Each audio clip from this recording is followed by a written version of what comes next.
pretty much free later Monday morning if you wanted to do like we did last year. Sure, that sounds to me that should be fine if you'd like to. Yeah, I'll make sure you have that.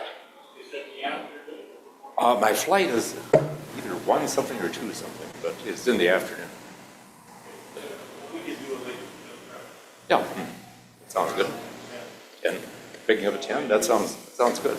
But I'll make sure you have all that. Yeah. Okay, good. Okay, good.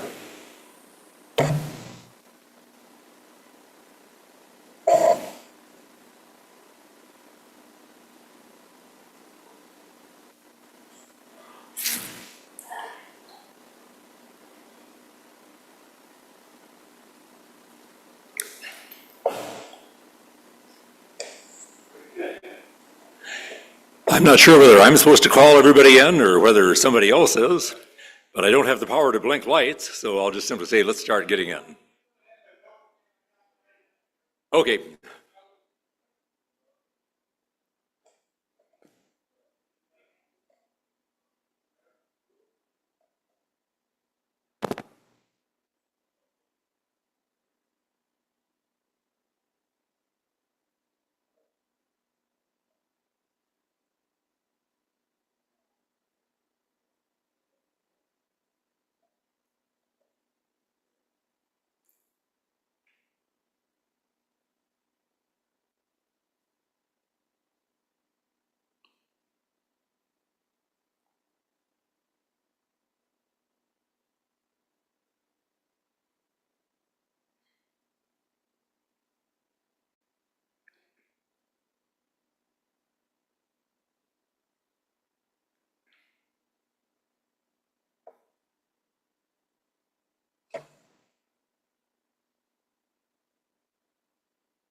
While we're waiting, does anybody have a quick question? Yes.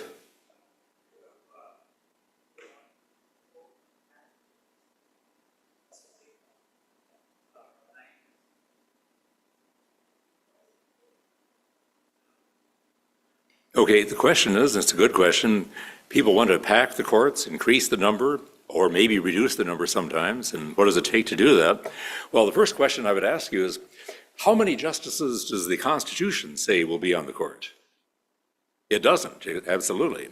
And so the number of justices set on the court is set by Congress. They'll set a statute saying that there'll be, most of the time it's been 9. However, there's no way they can force the president to fill those. In other words, if the Congress has said 9 justices and we've only got 7 right now, there's no way you can force the president to make additional appointments. If he thinks that the appointments he'd want would never get through, then he can simply refuse to make those appointments. But as far as changing the number of justices, adding to it or subtracting from it, that has to be done by an act of Congress signed by the president. And so a simple majority of each House of Congress and the president's signature.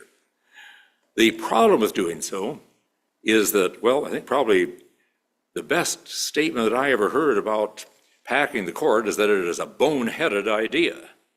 And that was by some senator named Joe Biden, way back in the 1970s or 80s. Of course, now he's kind of changed his mind on that, now that he's the president and he's facing a more conservative court that doesn't always go along with his provisions. But As I say, it can be done by a simple majority of Congress.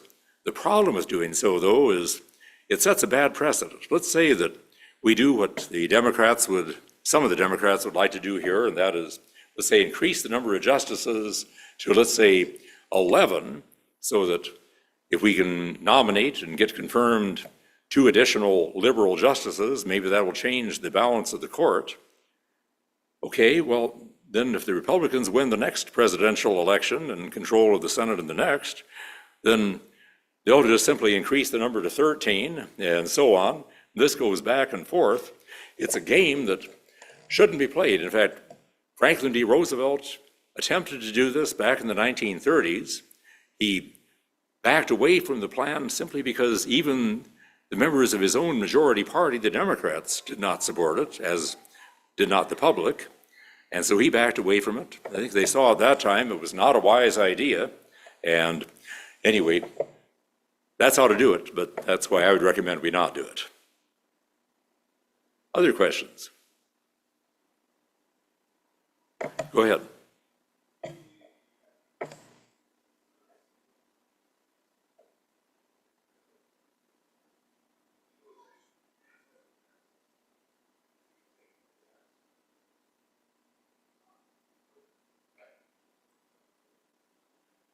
It demonstrates a court that, like Chief Justice Roberts said in his dissenting opinion, some will rejoice and celebrate this decision, but they shouldn't celebrate the Constitution because this decision has nothing to do with the Constitution.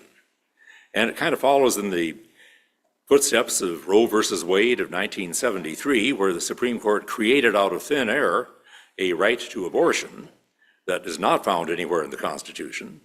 And part of it is out of that phrase that we've already mentioned in the 14th Amendment, nor shall any state deprive any person of life, liberty, or property without due process of law. And that word liberty, they have said, includes the right to make certain decisions about yourself.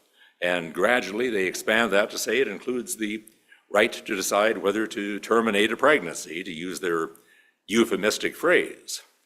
And anyway, I'm going to talk a little more about that in this presentation. I'll talk more about the Roe versus Wade decision and why it was wrong and why it was justly overruled in the Dobbs versus Jackson decision 2 years ago.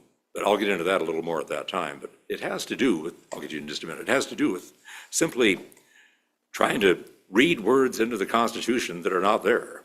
But I'll get to that more later. Go ahead.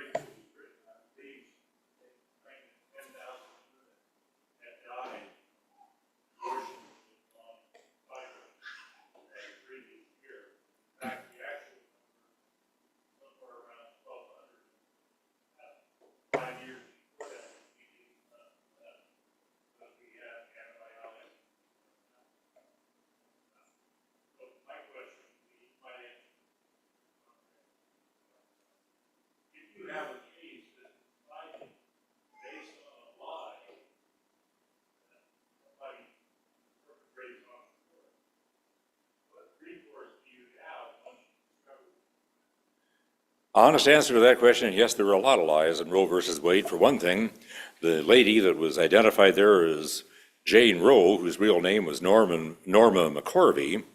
Norma McCorvey later became a born-again Christian and strongly regretted having been used in that, and she spoke repeatedly and even tried to get the court to overturn the previous decision, saying that the facts in my case were misrepresented. She can't say she was forced into it, but she was pressured into it. But anyway, the answer as to what you can do in that case is ask the court to reconsider, but if it's the Supreme Court, it's really pretty much up to them. And if they say petition denied, there's just not a whole lot you can do. In other words, the Supreme Court has almost complete autonomy to decide things like that. David, should we start?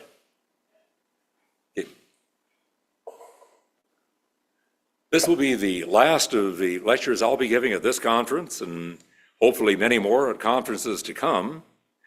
The whole title here has been Limiting Government Power. And of the 3 messages today, the first message was limiting the power by a horizontal division of powers, legislative, executive, and judicial. The second was limiting power by a vertical separation of powers, federal, state, and local. And now we're going to look at another provision here, another part of this, and that is limiting government power by looking to bills of rights, rights that limit powers of government. We don't often think about human rights in the sense of limiting government power. We think of it giving us things that we can do that without those rights we couldn't do. But rights, many of them at least, are strong limits on the power of the government.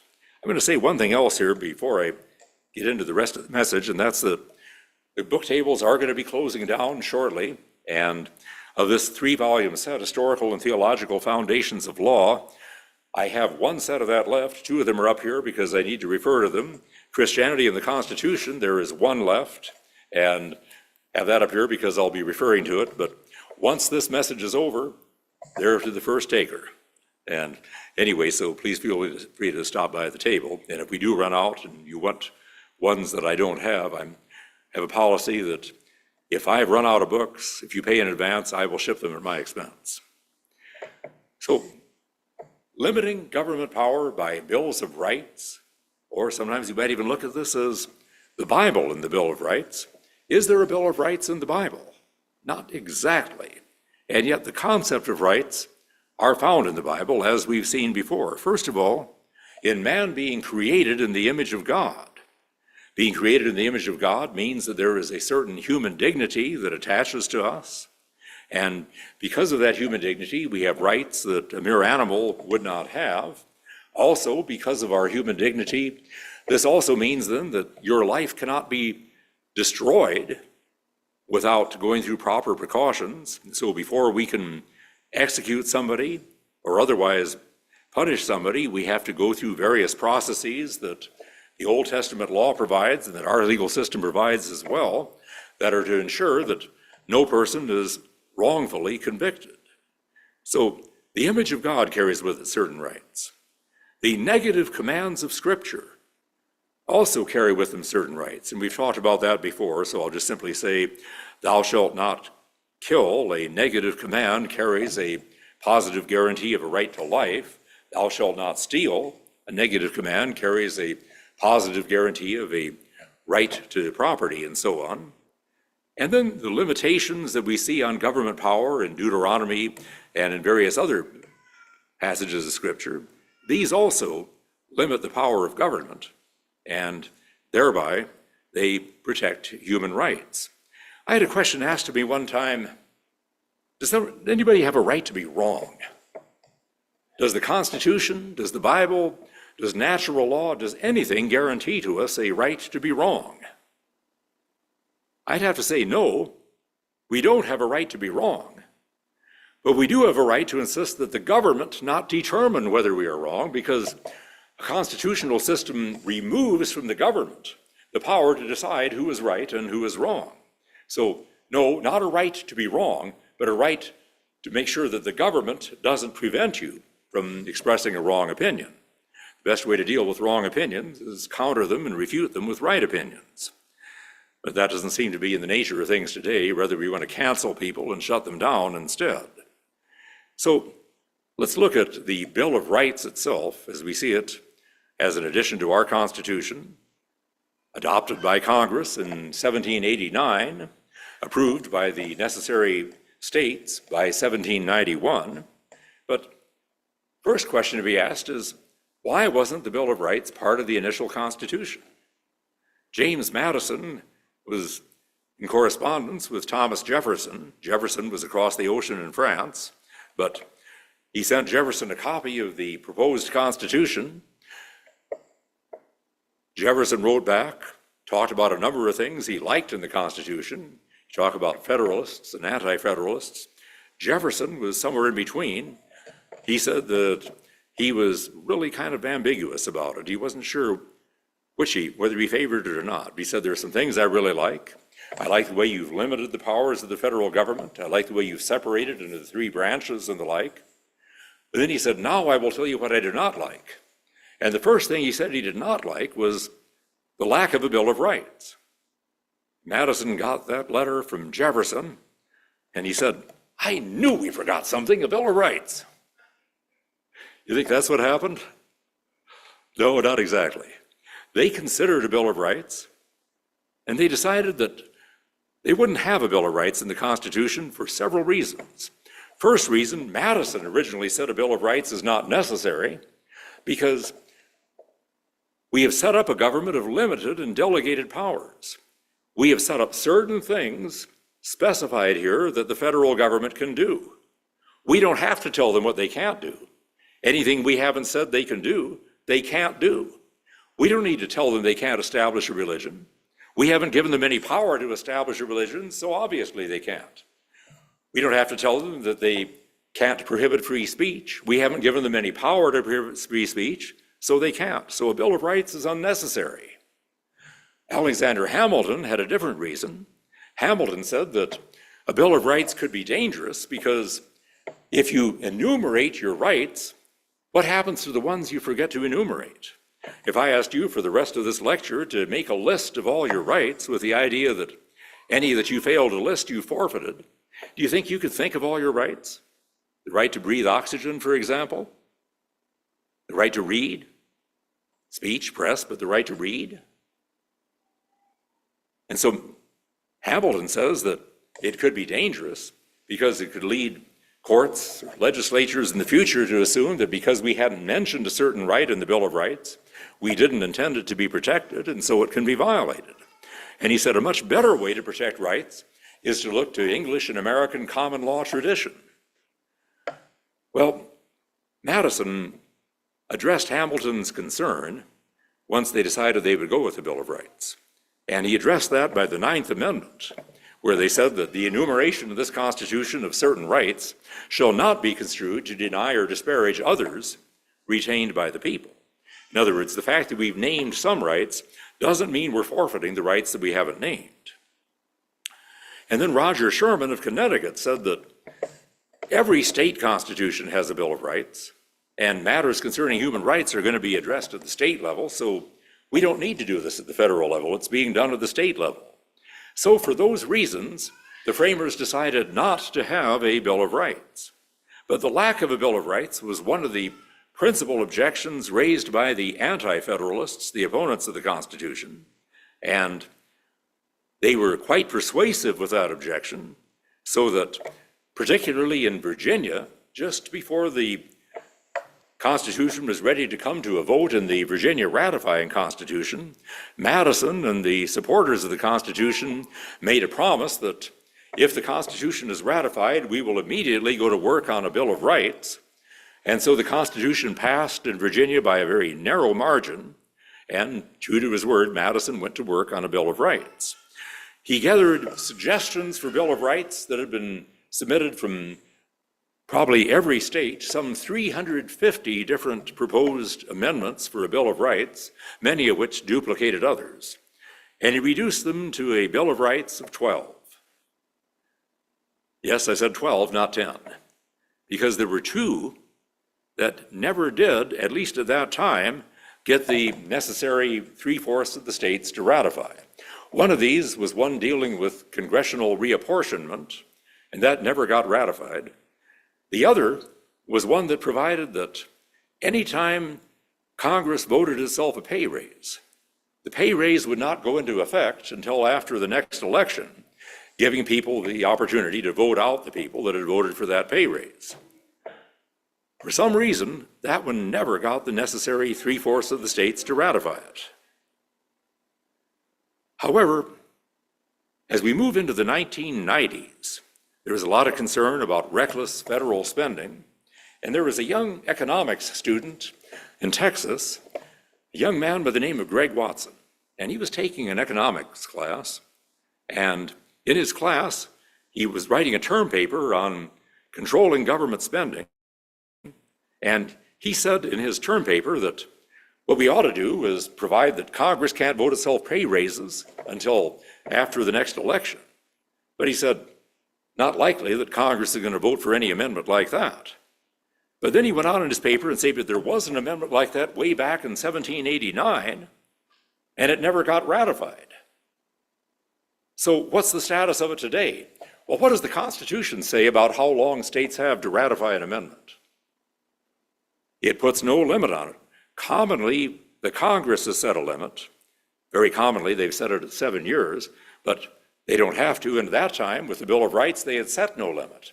And so Greg Watson said in his paper, we could go to work and get states to start ratifying that amendment, and it'd be valid today. Well, his professor gave him a C+ on his paper. He said that this is creative, but the idea that a 200-year-old amendment could be ratified today is preposterous. Well, Greg Watson wasn't convinced, or Watkins wasn't convinced. So immediately after he graduated, he became an assistant to a Texas legislator. He persuaded the legislator this could be done. He persuaded his fellow legislators, and Texas ratified that amendment. And Greg Watkins decided he was on a roll now, and so he set up an organization to get this ratification going in other states, and by about 1995 or thereabouts, the 38th state had ratified 3/4, and so the Director of Archives declared that the 27th Amendment. Demonstrates that sometimes unusual results can take place. It also demonstrates how somebody who's just kind of an ordinary person, just a student writing a paper, can affect even the Constitution and have nationwide impact. But anyway, the other 10 of those 12 proposed amendments were ratified by the states, and they became part of the Constitution then as the Bill of Rights by 1791. So what I'd like to focus on especially right now is, as we look at these amendments, how they are limits on the power of government. First of all, we see the Establishment Clause. Congress shall make no law respecting an establishment of religion. That's one of 5 basic rights that we find in the First Amendment, all relating to freedom of expression. Number 1, no establishment. Number 2, no interference with free exercise. Number 3, or abridging freedom of speech. Number 4, order of the press. Number 5, order the right of the people to peaceably assemble and petition for redress of grievances. So those are the rights guaranteed in the First Amendment. All of them refer to freedom of expression of various sorts. But they also constitute a limit on government power. For example, you look to the Establishment Clause, and the Establishment Clause saying that no establishment of religion. Well, the question is, first of all, what do we mean by that? It comes out of even the Old Testament, where going back to Old Testament Israel, we see that you have separation of church, using that term very loosely, and state. The priests of Israel, the religious authorities, come out of the tribe of Levi. The kings, the civil authority, come out of the tribe of Judah. You see separate offices, separate functions, and yet both derive their authority from God, and both are subject to the law of God. Point of all this, in other words, is that is there one kingdom, or are there 2 kingdoms? I will argue 2 kingdoms, but if you want to say one kingdom with 2 jurisdictions, I can understand that viewpoint too. It's partly just a matter of terminology, but the point is, God is the Lord of both kingdoms, the secular kingdom, the state, and the religious kingdom. And God needs people in both. That's part of Luther and Calvin's concept of vocation, the idea that whatever you do, you are doing it in service to God as a believer. Yes, God needs pastors, he needs evangelists, he needs missionaries, he needs church workers to serve his kingdom of the church. But the state is also his kingdom. And in his secular kingdom, he needs farm workers to produce food, he needs medical workers, he needs businessmen, he needs salesmen, he needs military, he needs police. Yes, maybe he even needs lawyers. So either way, you are serving God's kingdom. But when we see these separated as they are, and going into the New Testament, you recall when Jesus is asked by the Pharisees, is it lawful to pay taxes to Caesar or no? And he gives an answer that really doesn't directly answer the question. I mean, when you're the Son of God, you don't have to answer people's questions directly. But he gives them something to think about far greater than what they had really asked. What their question was about taxation, they thought they had him trapped. If he answers yes, pay your taxes, his popularity in the next Jerusalem poll is going to go down about 90 points. If he says, no, don't pay your taxes, they'll immediately go and tattle to the Romans and get him arrested. So either way, they think they're rid of him. But he instead says, show me a coin whose image is this, Caesar's. Render, therefore, unto Caesar the things that are Caesar's, and unto God the things that are God's. Lord Acton said of this statement that in this way, Jesus gave to the state a legitimacy it had not before recognized, that its authority came from Almighty God, but he also placed a limit on the state it did not recognize, that there was a jurisdiction that was beyond Caesar's control. So you see the idea of separation there. Separation takes place throughout most of the Middle Ages. You see these two kingdoms, church and state, the two swords, the sword of the state and the sword of the church, and Pope Gelasius saying to the Roman emperor that two there are that are your kingdoms in heaven, but the kingdom of the church is greater than the kingdom of the state. And several reasons for that. For one thing, Pope Gelasius and the doctrine of the church at the time was that the state gets its power from God, but it gets its power from God through the church. That's why very often, whenever possible, they would have a king or emperor crowned by a pope or cardinal or a bishop to show that this was the church conveying the authority. But even at this time, when you see church and state intermingling in various ways that were not proper, you don't most of the time see kings becoming popes or popes becoming kings until Henry VIII in England, when he is dissatisfied because the Pope will not annul his marriage to Catherine of Aragon so he can marry Anne Boleyn. And so he performs a Brexit, that is, he pulls England out of the Roman Catholic Church and makes it the Church of England with himself or herself as the head. That's the first time in the history of the Western Church that we see the king being head of the church or the church being under the control of the king. That union had not existed before. And when the framers are concerned about an establishment of religion, we have to look back to what kind of establishment they'd seen in England. They did not come over here because they wanted to get away from prayer at football games. They came over here because they didn't like the state church as it was established there. Luther talked about the two kingdoms, and Calvin's view was very similar to Luther's. And as he describes these two kingdoms, the church and state, he says in his letter on secular authority, these two kingdoms must be sharply distinguished and both permitted to remain, the one to produce piety, the other to bring about external peace and prevent evil deeds. Neither is sufficient in the world without the other. In other words, church and state complement each other. That if the state is doing its job properly by keeping law and order on the streets, keeping the redcoats off the shores, and protecting human rights, they enable the church to do its job of preaching the gospel better. If the church is doing its job properly of teaching the Bible and teaching Christian character, they will make it easier for the state to have law-abiding citizens. And so church and state complement each other, but they are separate authorities. The point being that in addition to the understanding of church and state that the framers had, they also saw a separate church as a check upon government power. If government controls both the church and the state, then the state's power becomes virtually unlimited. For one thing, what basis is there for saying that there is a right to disobey government if government commands what the Word of God forbids, or forbids what the Word of God commands, if the state and the church are one and the same thing? An independent church gives a basis for saying that laws are unjust. And by the way, there's an interesting issue that came up in this whole area when we were talking about some of the COVID regulations.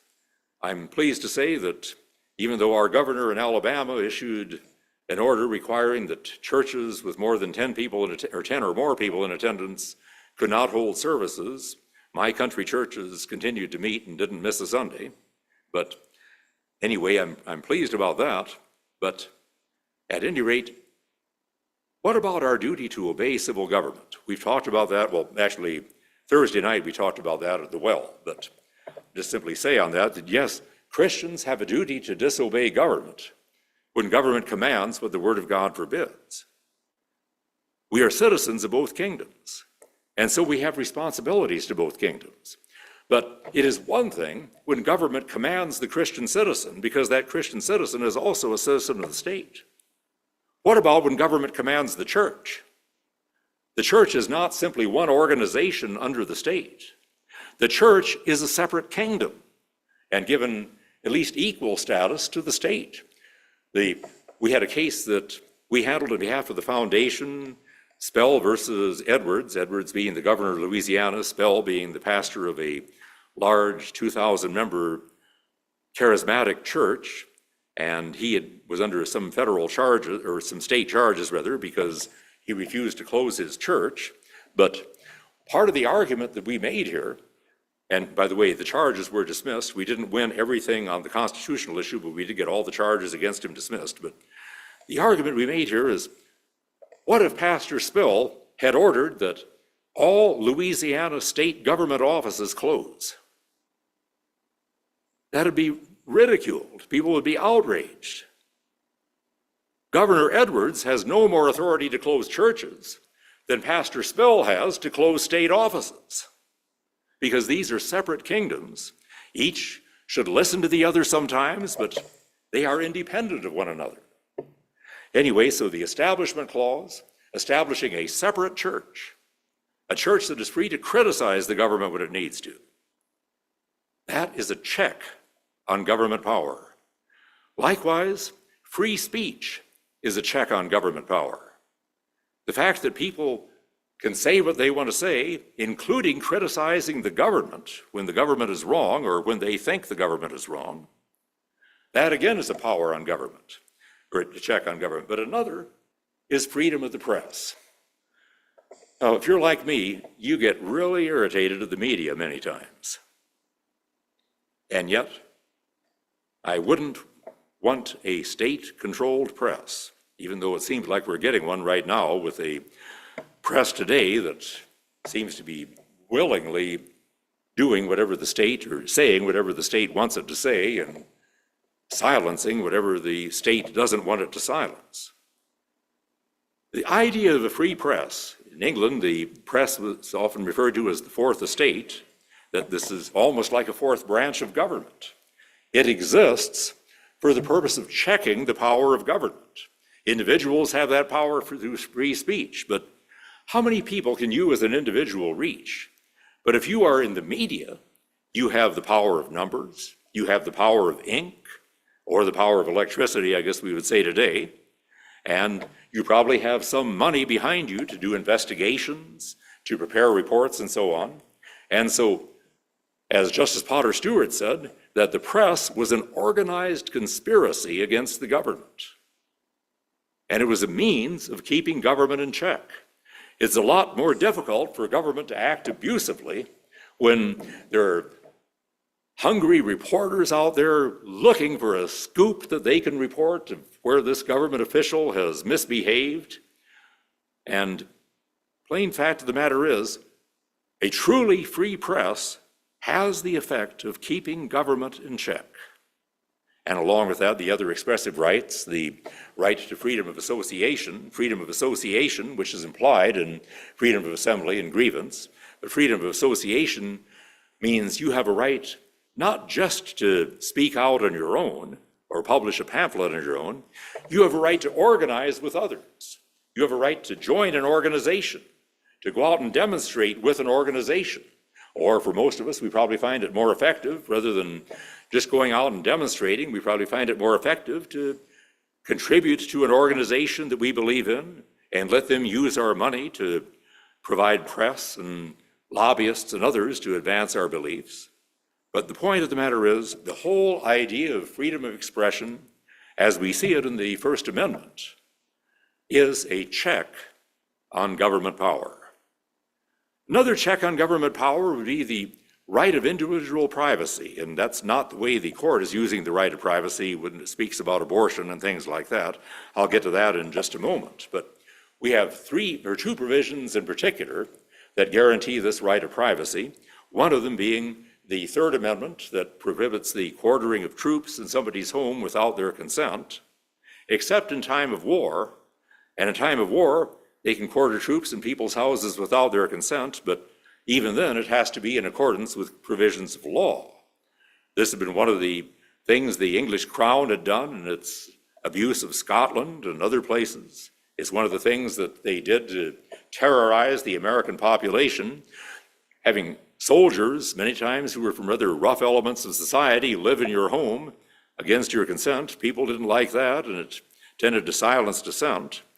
And so the right of privacy, the right to say, no, not in my home, this isn't going to happen, that is a check on government power. Likewise, the provision against unreasonable search and seizure of the Fourth Amendment. Now, the Fourth Amendment does not prohibit all searches and seizures. It prohibits those that are unreasonable.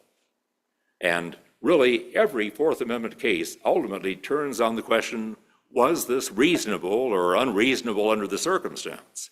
Normally, any search without a warrant is unreasonable, but there are some circumstances, like search in an emergency or search incident to a lawful arrest, where the courts have said that a police officer doesn't need a warrant. Example, let's say that a policeman arrests somebody, and before he takes them to the station, he wants to search him to make sure he isn't carrying drugs that he might throw into the river and when they cross a bridge, or carrying a weapon that he might pull on the officer. So let's say he says to the person he's arrested, okay, now I'm going to search you, but in order to search you, I need to get a warrant. Now, in order to get a warrant, I'm going to go down to the station, and the station there, I'm going to swear out an affidavit establishing my probable cause. I'm going to present that affidavit to the magistrate, and if he's convinced I have probable cause, he will issue me a warrant. Then I will come back here, and I will serve that warrant upon you, and then I'll conduct the search. Now, meanwhile, you won't go away, will you? That doesn't work. And so that is one of a number of exceptions where we say that a search can be reasonable without a warrant. But why do we want to be protected from unreasonable searches and seizures? Because we value our privacy from government intrusion. And even if we have nothing to hide, we don't want the government going through our papers, going through our drawers, other things like this. We value our privacy, and they are protected by the Third and the Fourth Amendments. And also protected there is the right of property as a whole.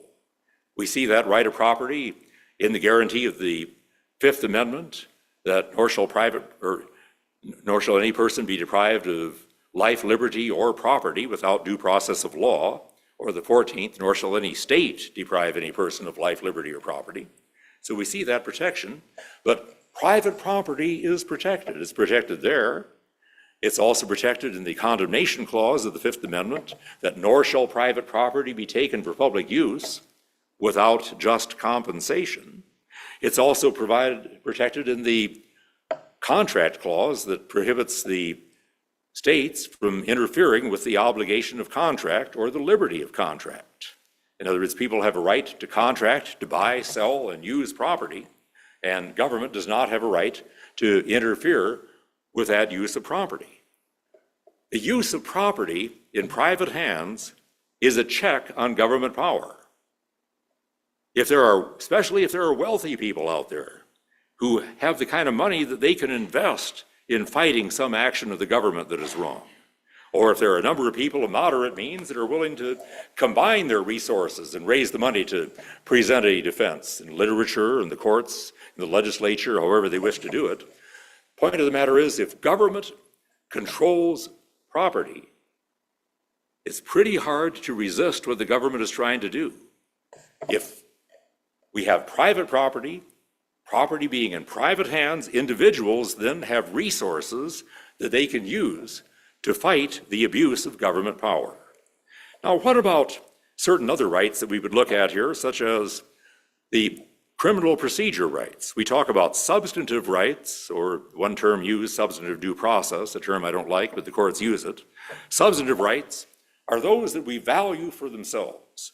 Rights like free speech, free press, the right to use property, the right to travel, the right to choose your occupation, things like this.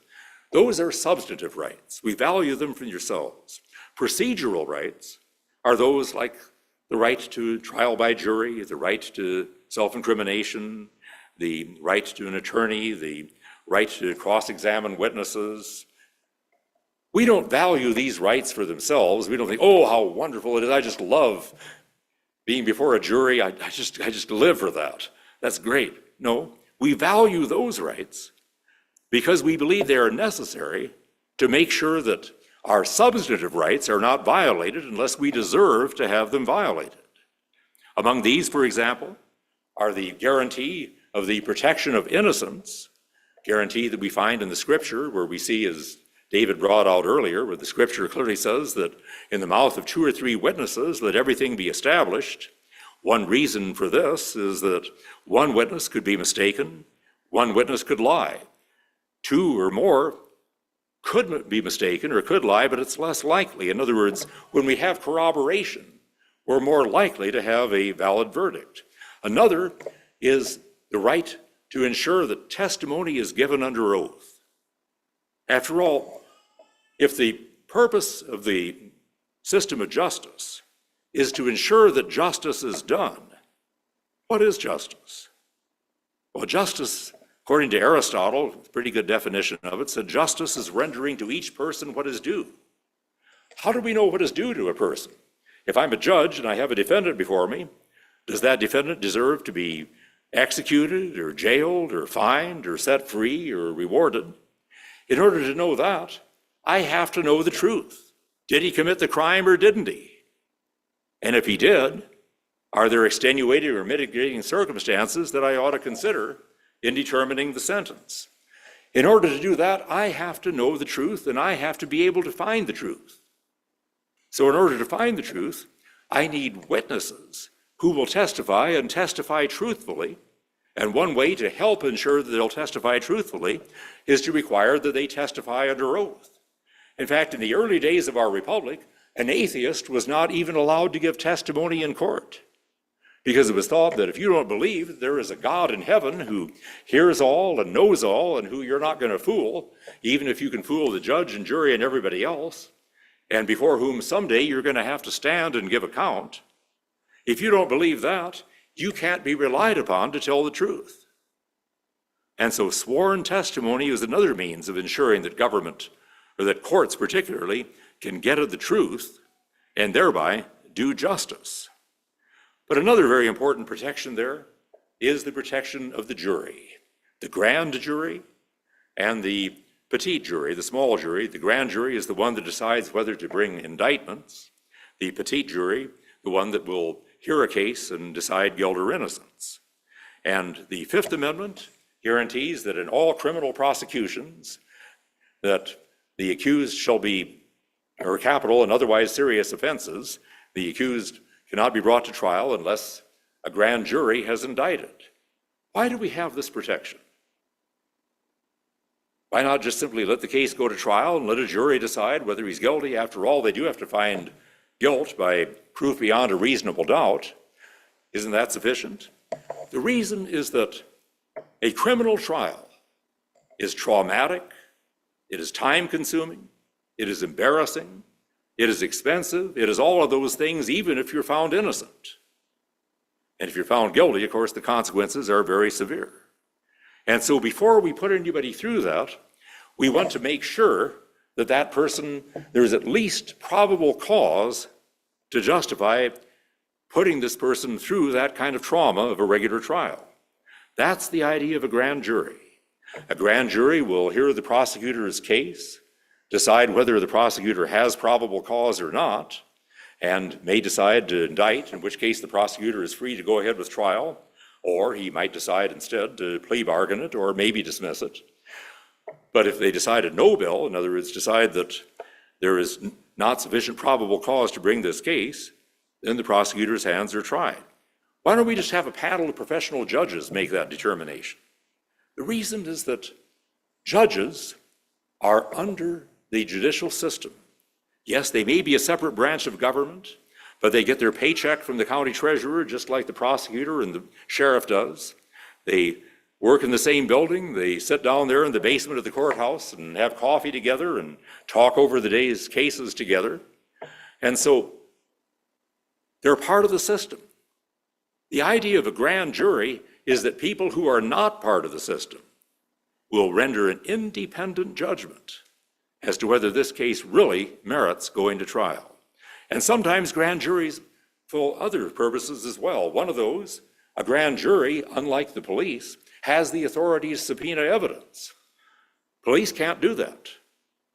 Police can't require you to testify. They can make you come into the actual trial with a subpoena, but as far as the police is saying, come down and talk to us, you have the right to say, I don't want to do that. But grand juries can subpoena you to testify before you and can subpoena you to bring records and other things as well, so they can conduct investigations. Sometimes grand juries will even investigate corruption in government.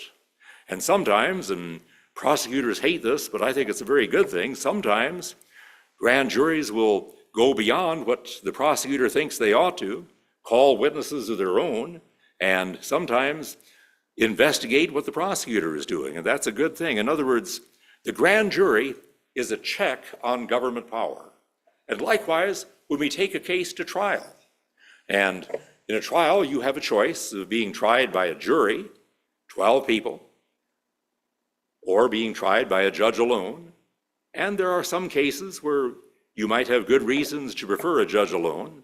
Maybe it has some complex legal issues that a judge would respond to better than others. Maybe it involves something like child sexual abuse, where a jury might be more swayed by emotion and a judge might see that there really are some questions of guilt here. But at any rate, you have the right to choose a jury if you wish. And one benefit of the jury is that, first of all, those jurors are not police officers, they're not sheriffs, they're people that are not on the government payroll, they don't owe any special favors to the prosecutor, and so they're able to render independent judgment. Not only that, but they have to find you guilty by proof beyond a reasonable doubt, the highest standard known to the law, and they have to agree unanimously. In other words, if you can persuade one of those 12 jurors that there is a reasonable doubt as to any element of the crime, you don't have an acquittal, but you have a hung jury. And I sometimes say better a hung jury than a hung defendant. In other words, the whole idea of the jury system is a protection against government abuse. And that government abuse can occur in the judicial system, just like it can occur in the executive or the legislative system. When you look to the power of the jury in early America, jurors commonly determined not only guilt or innocence, but would determine the sentence as well. Not only that, but they would often decide questions of law as well as questions of fact. And the jury had the power of what we call nullification. That is, even if the evidence clearly showed guilt, the jury would have the power to say, we think this is silly, we think this is wrong to bring this charge, and so we're finding guilty even though we can't say that it wasn't proven beyond a reasonable doubt. I recall one of my law students one time told the class that he had been on a grand jury one time, and in this case, they had had somebody who had written a bad check to a store, and no question he'd written the bad check, but he had paid it off. Now, the fact that you paid off a bad check doesn't mean you haven't committed an offense any more than if you steal something and give it back, you haven't stolen. But the merchant testified before the grand jury, I don't have any interest in pursuing this anymore. And the grand jury just said, this is silly. There are a lot more important things to be prosecuting than this. And so they refused to indict. On the other hand, I've seen juries do other things too. There's one case, I wasn't involved in this one, but a guy had shot a man in apparent self-defense. It was a situation involving an illicit affair involving his wife and a few things like that. This was a very unsavory character, but it did appear it was self-defense. Anyway, the jury deliberated on the case for some 8 hours, finally came back with a verdict of not guilty based on self-defense. And anyway, so somebody asked one of the jurors afterward, well, it really took you a long time to reach that verdict. Oh, is it we decided in 15 minutes that he was not guilty. We just wanted him to sweat a while. And but anyway, that power of the grand jury is a very important power. It's a limit on government power. And now in many states today, juries, especially in a capital case, will make a determination between guilt and innocence first, and then will decide whether to recommend death or life imprisonment. And in several states, even if a jury recommended unanimously life imprisonment, a judge could override that and impose the death penalty instead. In Alabama, that was our law until 2017. And in 2017, we abolished that law. But there are still 33 people sitting on death row in Alabama whose juries had unanimously sentenced to life imprisonment, but their sentence was overridden by the judge and given death. There's a bill before the legislature to make that 2017 decision retroactive, and personally, I'm in favor of that. I think criminal justice reform, not all of it is a good thing, but there are some elements of criminal justice reform that I think conservative Christians need to get behind. And we've seen how criminal justice can be abused in the wrong hands. Look at January 6 defendants. One final right I'm going to mention here, and I could be talking about a lot more, but how am I going to get this in 5 minutes? I'm not sure, but we're going to try, and that is the Second Amendment, the right to keep and bear arms. I will say that it was very clear in the writings of the Founding Fathers that they intended this right to apply not only to the right of the state to have a militia, but to the right of the individual to self-defense as well. The Supreme Court waffled on this for quite a number of years. Finally, around 2008 or thereabouts, in the District of Columbia versus Heller case, the Supreme Court decided in a 5-4 decision that it is an individual's right to keep and bear arms. Several years later, in the McDonald decision, they decided that it applies to the states as well as the federal government. And most recently, just a couple of years ago in the Bruin decision, the Supreme Court struck down a New York law that was very restrictive. You can own guns, but you can't carry them. Well, if you're accosted on the street by a mugger, the fact that you have a gun locked up back at home isn't going to do you a lot of good. And the court basically said, you look to what the amendment says. It says keep. Yes, that means the right to own. It also says bear. That means the right to carry. And so they struck down the law. Now New York has come out with another law just like the old one, and we just filed an amicus brief in support of the challengers of that law, and we like to believe that one will be struck down as well. But the right to keep and bear arms is an important right in the defense of liberty. We've already mentioned this right in another context of the states as they protect their people from federal tyranny, as well as the armed populace as being more amenable to military service and more able to defend. In fact, there was a conference some years ago that took place between Japanese military officers and American military officers to discuss the lessons learned from World War II and just to exchange viewpoints from both sides. And one American officer asked the Japanese, "Why did you never invade America on the Pacific coast?" And a Japanese admiral replied, "We knew that 1 out of every 2 homes in America possesses a firearm, and we were not crazy enough to set foot in a morass like that." In other words, yes, the right to keep and bear arms does protect us against foreign invasion as well. Well, anyway, I was going to mention also the right to life as we see it in, first of all, Roe versus Wade, where the court invented a right to abortion out of thin air. And it demonstrates the tendency of the court sometimes with what we call the living constitution approach to say that we give the amendments a different meaning from what the framers originally intended. And granted, the framers of the 14th Amendment, when they spoke about liberty, would never have mentioned abortion, but giving it this living interpretation, or as Justice Brennan said, evolving standard of decency, we believe that today this includes a right to abortion. And so we saw in Roe versus Wade, the Supreme Court strike down the abortion laws of Texas and nearly all other states because they violated this constitutional right to abortion that isn't in the Constitution. Finally, after 49 years, this is overturned in the Dobbs versus Jackson case. Mississippi had adopted a law that provided that there could be no abortions after 15 weeks, which is contrary to what Roe versus Wade said. Roe versus Wade basically said that the right to abortion exists up until the end of the second trimester of pregnancy. And so Mississippi's law was adopted for the express purpose of raising a challenge to Roe versus Wade. Justice Alito wrote an excellent opinion in the case, and I say excellent not just because I agreed with it, but because it was a masterpiece of scholarship. He begins by pointing out the obvious, that the Constitution doesn't guarantee a right to abortion. And therefore, if we're going to say there is a constitutional right to abortion that the Constitution does not mention, we have to establish that it is deeply rooted in our history and tradition. And he says it isn't. He says, look, until the mid-1900s, no state legalized abortion. Since that time, a few states have liberalized their abortion laws a little bit, but none have gone to pure abortion on demand. So there is no way you can say this right is deeply rooted in our history and tradition, so there is no constitutional right to abortion.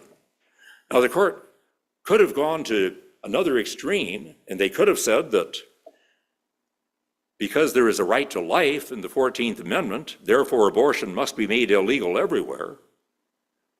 But instead, they simply said the matter is left to the states.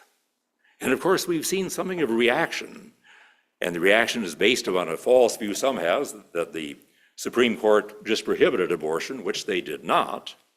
But anyway, the point I would make out of all of this, and Wines, by the way, makes that point very well in his Laws of the Ancient Hebrews, is that before you simply take a biblical principle of law and try to enact it into statute, you have to be very cautious to ensure that it is suitable to the temper of the times, to the climate, to the customs, to the history, the religion, the morals of the people. Because if the courts or the government get way too far in front of the people, it's going to result in a reaction. They're going to dig in their heels and fight back, and that's part of what's been happening. You saw what happened in Alabama several months ago, where the Alabama Chief Justice wrote an concurring opinion, joining with the majority, where they said that, yes, the Alabama Constitution guarantees the right to life of unborn children. It makes no exception for frozen embryos, and therefore frozen embryos have a right to life. And if frozen embryos are destroyed, you can sue the fertility clinic that destroyed them. Well, there was such a reaction coming up against that the Alabama legislature amended that to say that not that frozen embryos are not human beings, but there would be no liability for their destruction. I would have preferred that they had said there'd be no liability for their unintentional destruction, but that's what they said. And then just a couple weeks ago, the Arizona Supreme Court said that we had a statute way back in 1864 that prohibited abortion.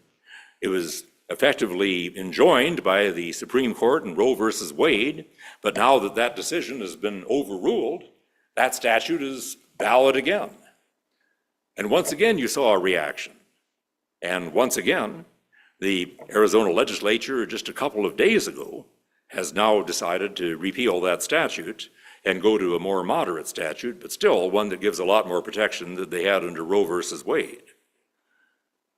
As one who believes life begins at conception, and that includes frozen embryos, and as one who believes that a law that prohibits murder is valid even if it was passed in 1864 or long before, I don't like having to go those steps. But on the other hand, you have to consider the words of Wines. And you think, okay, if we succeed in overruling Roe versus Wade, But the result is that there is a massive wave that results in pro-abortion statutes and state constitutional amendments all over the country, and pro-life candidates getting defeated and pro-abortion candidates getting elected all over the country. Have we really won a victory? The point I'm making is that we have to consider the temper of the times, and in addition to working for good, solid laws, we have to educate people that life truly does begin at conception.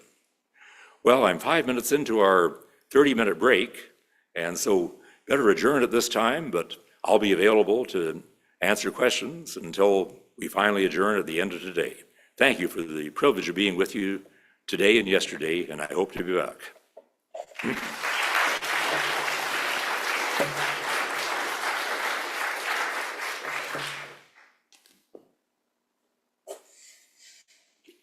Just a couple of quick announcements. We're going to have a 30-minute break, and we'll be setting up for a final post-conference special session with Eric Hovind, God's Glory, A Journey of Discovery, and I really encourage you to stick around for that. Please make your final book purchases during this break, as I hope to start packing things up immediately after Eric Hovind's talk. And just a reminder, there is a donation box just outside the sanctuary if you would like to make a donation to help for the expenses of the conference.